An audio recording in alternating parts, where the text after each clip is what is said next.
Hi friends, welcome to మన ఇంటి తెలుగు రుచులు. ఈరోజు మనం చేయబోతున్నాం చికెన్ కర్రీ.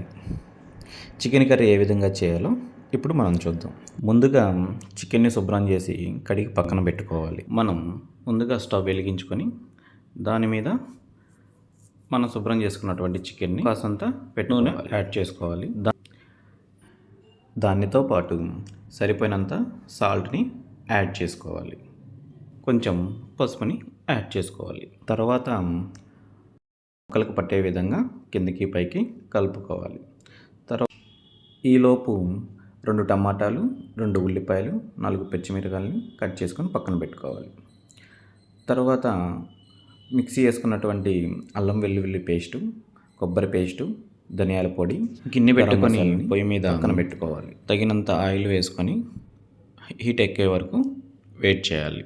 హీట్ ఎక్కిన తర్వాత మనం ముందుగా కట్ చేసుకున్నటువంటి మిర్చిని మరియు ఉల్లిపాయలని వేసుకొని అటు ఇటు తిప్పుకుంటూ వేపుకోవాలి. కొంచెం వేగిన తర్వాత రెడ్డిష్గా వచ్చిన తర్వాత ఉల్లిపాయలు అనేవి మనం అల్లం వెల్లుల్లి పేస్ట్ వేసుకొని కొంచెం వేపుకోవాలి.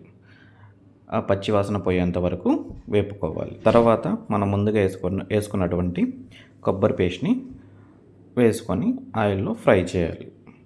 తర్వాత కొంచెం కొత్తిమీర యాడ్ చేసుకోవాలి. యాడ్ చేసుకొని ఒకసారి కలయి తిప్పుకోవాలి.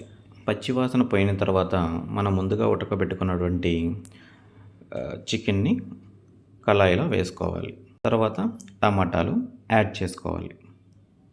తర్వాత చిటికెడు పసుపు, తగినంత ఉప్పు మరియు కారాన్ని యాడ్ చేసుకోవాలి. మొత్తాన్ని ఒకసారి కళాయి తిప్పి మనం మూత పెట్టి స్లిమ్లో వెయిట్ చేయాలి. ముక్క ఉడికిన తర్వాత మనం గరం మసాలాని యాడ్ చేసుకోవాలి.